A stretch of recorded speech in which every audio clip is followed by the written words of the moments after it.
Hello there, thank you for staying with us and welcome to another edition of Channels Beam on Channels Television. I'm Victor Matthias.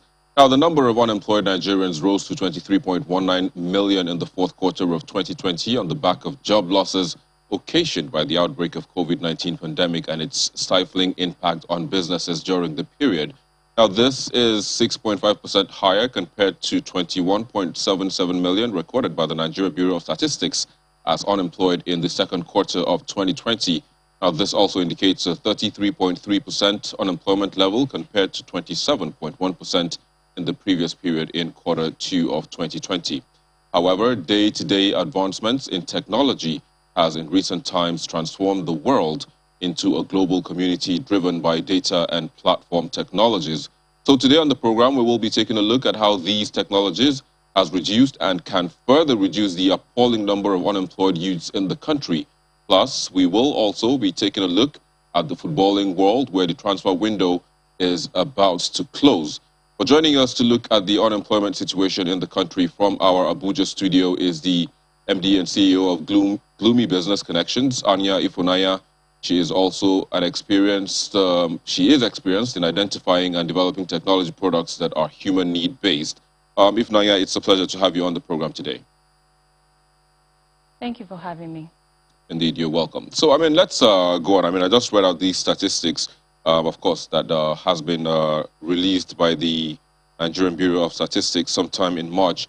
But the thing is, in all of this, we look at technologies and, we look at how it is bridging the gap in different sectors, of our various lives. And as they say, technology is an evolving phenomenon, so to speak now, and we understand that technology has bridged the gap. It has provided employment for a lot of young people, but at the same time, we still are where we are. So where would you say, or where would you think we're getting it wrong at this point in time? At the end of the day, unemployment is something that we are greatly facing in this part of the in Nigeria, and as you rightly said, we are at 33.3% high, which is very, very tragic for us. But something about technology is it is very good when it comes to job creation in any economy, and then now you have a rapid improvement or a rapid transformation or advancement in this technology, and by that you have users, or you have people being able to reach global audience more than we used to have it previously. So technology is actually one that would definitely bridge the gap in unemployment by creation of new jobs. And we also have the new world of work, which involves freelancing and contract staff. So by this, you have jobs in diversified sectors for users to be able to join and become part of the labor market. So not just creating this new number of jobs or new arrays of jobs, you have the opportunity for them to meet not just the local audience here, but also a more global audience. So technology is actually one that is here to fill the gap in unemployment.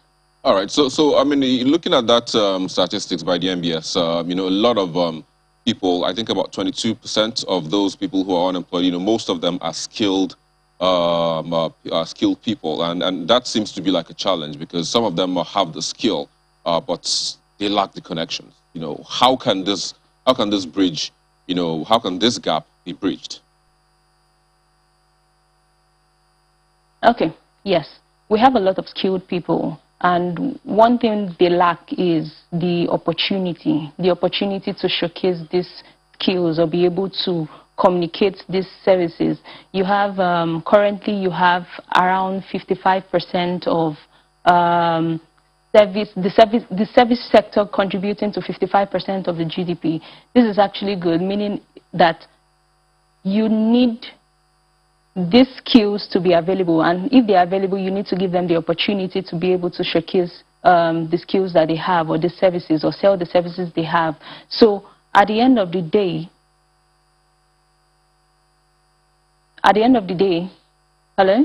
Yeah, I can hear you. Go ahead. So I was just trying to look at, Okay. yeah, so sorry, let me just come in again. I was just trying to see how, that connection that disconnect can be bridged. For instance, now we have, Okay. sorry, we have people who have cars, and we have people who don't have cars, and then there's a bridge that connects two of them. That is the car hailing, yeah, the car hailing apps. But let's take a look at the people with skills now. How is there any platform where they can be, where that gap between those who need the skills and those who have the skills can be bridged? Yes, of course. There are platforms like, for instance, here in Nigeria. Yeah. If you bring Nigeria into the situation, we actually have a platform called Gloom. Gloom is a business people connection platform. So basically, we provide the market for people with skills to be able to interact, connect, and do their businesses. So this is actually one of the things or opportunities that people with these skills need to be able to reach the audience or be able to reach their desired market. So currently, earlier or before, we didn't have such kind of platforms, and it was making it difficult because in the labor market you have limited amount of jobs available for people to go into and to make a living out of. So having a digital platform like this is actually really important because you now have the new world of work currently, which is comprising of freelancing, contract engagement between organizations and people, or organization and a different organization.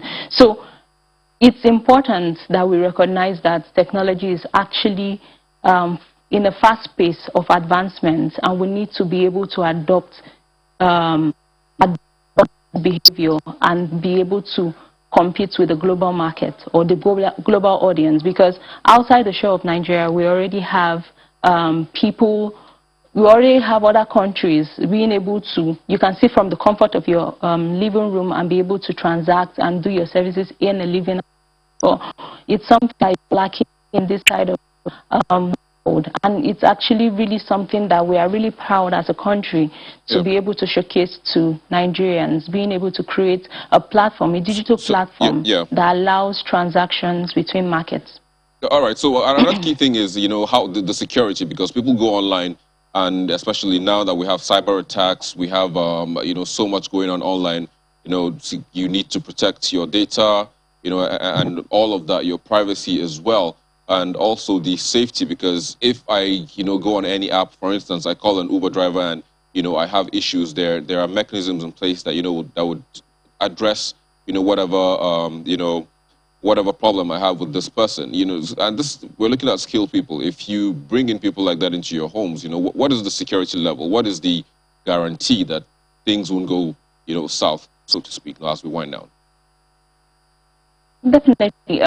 When creating a digital platform or a technology like, that there are so many people who are skilled in different aspects, one thing we must focus on is the security, because you're dealing with transactions on the platform. You're dealing with the buyers, you're dealing with the sellers. Cross communication or transactions when it comes to flow of money due to services rendered one end to the other. So it's really important. It was one very key aspect that we needed to tidy up with. That was the first thing we needed to organize before going to other part of the development of the application. So security is very, very key, and it's one that I must say we really addressed when it comes to the Gloom platform. All right, let's hope that people would remain secure as they are secure on other apps, while using all of this, and hopefully the technology will bridge the gap and reduce the numbers of unemployed youths in the country, and hopefully, we'll have a robust economy as well, because the more the people earn, the more it boosts the GDP, and the economy is buoyant and everybody is fine. And of course, like they say, the youths are the leaders of tomorrow, so hopefully they'll build that tomorrow that they want to build, with the income that they will generate using technology and the applications that come with it. But I have to say thank you for joining us today on the program. Anya Ifunanya, you are a techpreneur. Thank you very much. Well, let's now turn our attention to the world of sports, where the transfer window is almost closing. A lot of transfers have gone on. So many shocks, so many surprises, but I mean, it is what it is. That's the world of football. And joining us to look at this, we have with us the sports editor at Daily Post, Ifreke Inyang. He is with us right here in the Lagos studio. It's a pleasure to have you today on the program, Ifreke. Well, you know, when I saw you, I was thinking maybe I would see you donning your Arsenal jersey, but I mean, I guess things are not moving too well. But how is Arsenal doing in the transfer market so far? Well, relatively, they've done well in the transfer market because they've spent the most money. Arsenal have spent roughly £130 million on players this season. But Mikel Arteta finds himself bottom of the Premier League going to international week, which shows that there are problems, you know, just deep-rooted in the club, and so there are a lot of things that needs to get around. Just before we came on live, I just saw that Ainsley Maitland-Niles put up a post and said he wants to leave the club. He wants to go where he's appreciated and where he's going to get quality time. So there was also that Mesut Ozil incident in January that he had to be forced out of the club. Sead Kolasinac is almost being forced out of the club. Willian has to cancel his contract to leave the club. So between Arteta and Edu and the Kron case, there's something that's quite not going right at Arsenal, despite the fact that they spend that much money in the transfer market. So let's even look at the transfer market generally. I mean, Cristiano Ronaldo, you know, made a shock move. We all thought he was going to Manchester City, and then all of a sudden, you know, he's going back home. We saw Messi also moving to PSG after all of the, you know, the quagmire with, you know, La Liga and Barcelona and all of that. But generally, what's your take? I mean, what surprised you the most, you know, in this transfer window? Generally, the transfer market has been a shocker. I don't think we'll ever see anything like this in the history of football, because in August alone, in August 2021, Cristiano Ronaldo, Lionel Messi, they've changed clubs. We did not see that coming. We didn't see Messi leaving Barcelona at any time.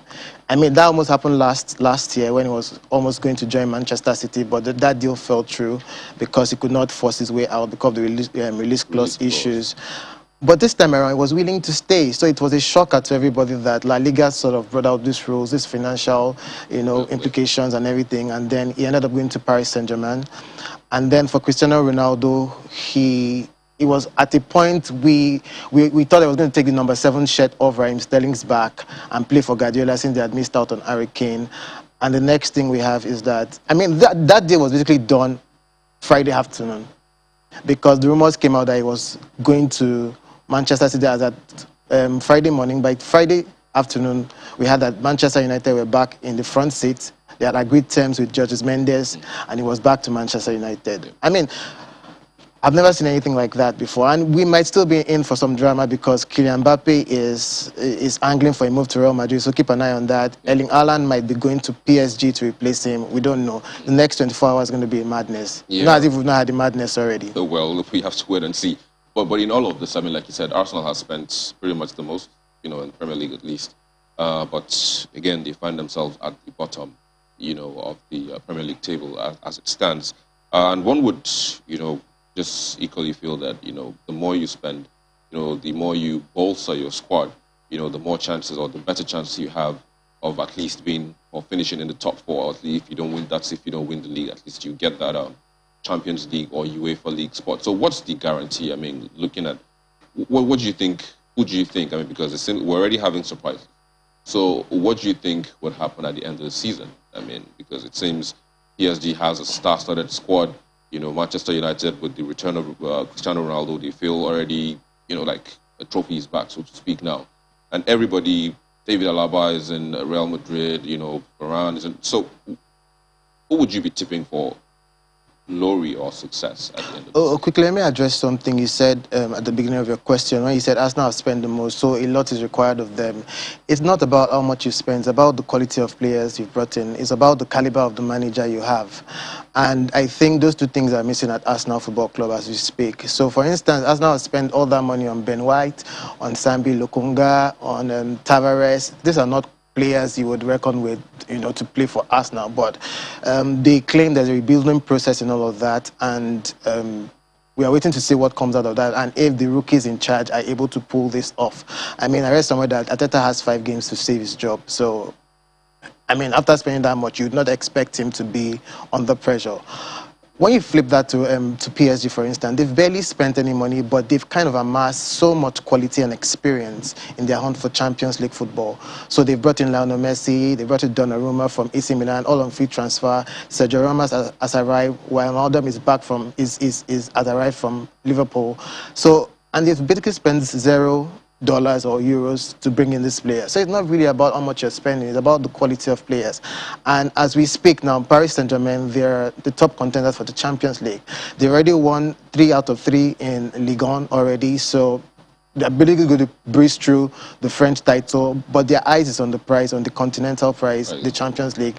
And they're the hot favorites to get it, you know. And Manchester City have not gotten a striker, but you trust Guardiola to always tweak things around tactically, and so they'll be in the chase for Champions League football and, of course, for the Premier League.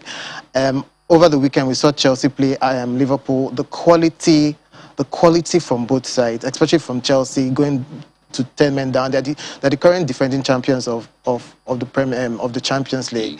So you do expect that Tuchel will have a full season to implement his ideas, to show what he has, and Lukaku is here, and they're going to put away chances, not the ones that Timo Werner was wasting last season. So they're going to be top contenders.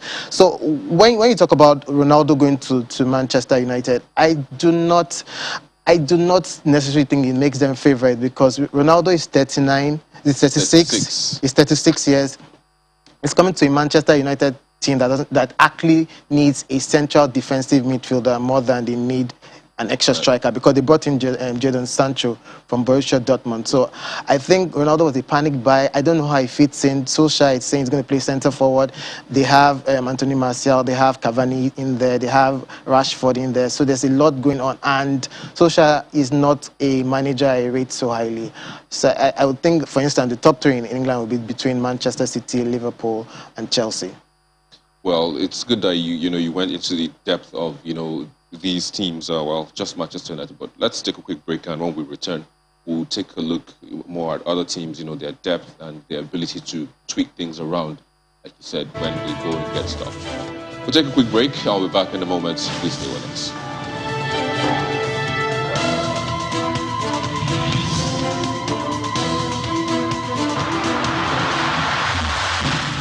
Thank you for staying with us. We still have with us Ifreke Inyang, the Daily Post editor for sports. So just before we went on break, we're talking about the depth of, Manchester United first and foremost. But the thing is, apart from Manchester United, the other teams also have new players coming in. So pretty much there's going to be a lot of changes. But, one of the questions you would like to ask, for instance, now, Cristiano Ronaldo, after Manchester United announced his return, people were comparing the number of likes, the post got on social media, with that of Lionel Messi when the announcement was made. I mean, so there's just so much hype on social media, likes here and there and all of that. But let's look at how they would make a good impact, the teams they come. How are they going to adapt? How do you think they will fit into these teams that they are moving? Start with Cristiano, since we're still talking about. What you have to realize is Manchester United, they have this PR game on lockdown. But football is not played on the pages of newspapers or on social media. When Lionel Messi moved to Paris Saint-Germain, it literally broke the internet. And so there was like this announcement, and PSG milked it. I think their social media numbers grew by like 4 million or so. Because I mean, before now, Paris Saint-Germain was not like a club to be reckoned with. And Messi just took them to another level. And I expect he will take them to another level on the pitch, because Messi has evolved to a place in his career where he can play across the front 3, he can drop deep. I mean, I was listening to Guardiola say he's the best striker, he's the best left wing guy, the best right wing guy, the best 10, the best false 9. That's what you get with Messi. He's going to be everywhere and make everything happen for Paris Saint-Germain, along with Neymar, and hopefully if Mbappe sticks around. There's also Di Maria there, there's Wijnaldum behind him, there's Paredes there, there's Verratti behind him. It's such a well put together teams. So for pedigree, for relevance, for tactical honors, it feels that Paris Saint-Germain have gotten the better deal. But for Ronaldo, I still scratch my head. So after Ronaldo was announced, he broke Messi's numbers because, again, there was that hype about, is he going to Manchester City, is he coming to Manchester United? So when Manchester United announced him, there was such a big buzz, and people, the shirt sales, the hype, the videos, all manner of interviews and all of that. And Ronaldo has not even said a word. But then beyond the social media hype, I mean, when Pogba came back, we saw the same thing. It's like they actually have to play football. I watched Manchester United yesterday, and I wasn't really impressed. I mean, they got away with the win, but I didn't see anything that was... And set a new Premier League record. Well, yes.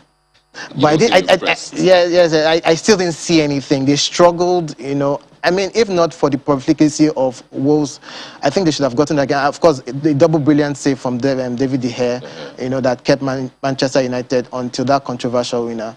But I really don't see anything that suggests to me that Manchester United is going to play with teams, or Solskjaer has taken his tactical honors a step higher. So, yeah, I don't know how Ronaldo immediately changes all of that, this season. But let's keep our fingers crossed. I do not still expect them to win a trophy, actually. So one player we haven't mentioned is Jack Grealish. I mean, had a big money move. How would you say, have you seen any impact since, he's played? Well, so the thing with Guardiola team is that it's not centered around a player. Guardiola knows how to weave his teams very intricately, so there's not a standout player. Everybody's working, everybody's in their zone, working for each other. So, I mean, we've not seen Kevin De Bruyne coming to the team. Kevin De Bruyne is basically the football head of Guardiola on the pitch. He's the one that weaves everything together. So it's not really about a Jack Grealish. Or for instance, now we've seen Ferran Torres play in the false nine position, and Sterling out of the team altogether. So we've not seen what's going to happen there and how Grealish really has a major impact. But for the few games I've seen, I think he has done decently well. Is always very good with the ball in tight areas, always taking up players, always drawing fouls, and very good inside the box and to provide assist, and his vision is good. He has a great shot on him. So, but I think really, he's going to do well, especially when De Bruyne comes and takes off some creative pressure from him, and then Manchester City are more settled into the season. Well, so just as we wind down, who would your money be on? For in Spain, in England, in Italy, in France? It's interesting how my money will be on either Barcelona or Real Madrid, despite the turmoil they've gone through this off-season.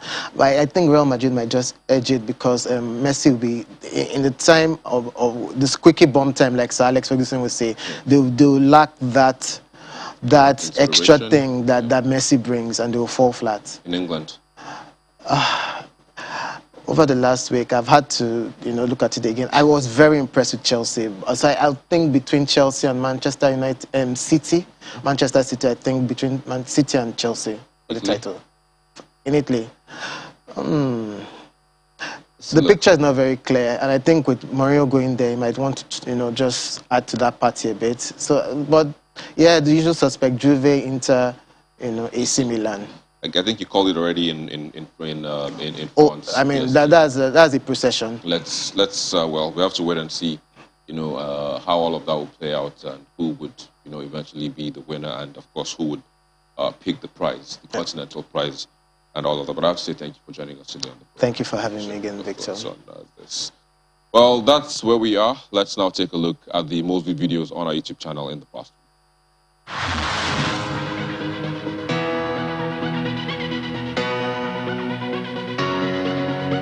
A State of the Nation address by Pastor Tunde Bakare kicks off this week's most viewed videos, where he says a formidable change will hit Nigeria soon. A mighty army is about to rise from the valley of dry bones. If you have ever read Ezekiel 37, the hopeless are going to get up and they're going to rise and demand for what is right. And God is going to look for the best of the north and the best of the south, according to Ezekiel 37, to come and steer the affairs of this nation. This boat must not sink. In fourth is the video of Olu of Warri as he shed tears while worshipping God during his coronation ceremony.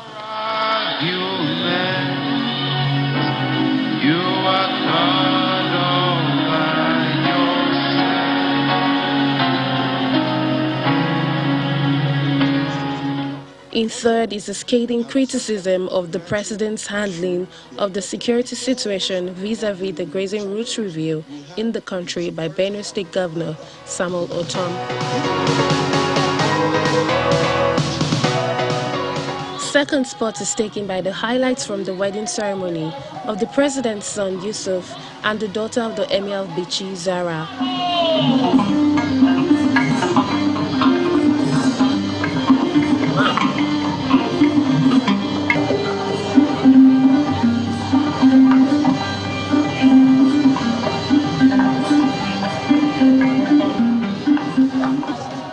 While the mind-blowing revelations by a former naval officer that the government knows the sponsors of Boko Haram lands the top spot in the charts.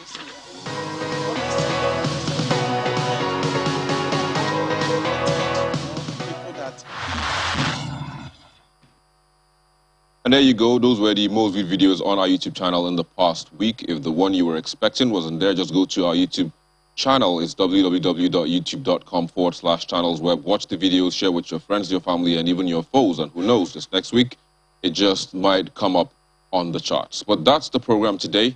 Thank you for watching. I'm Victor Matthias.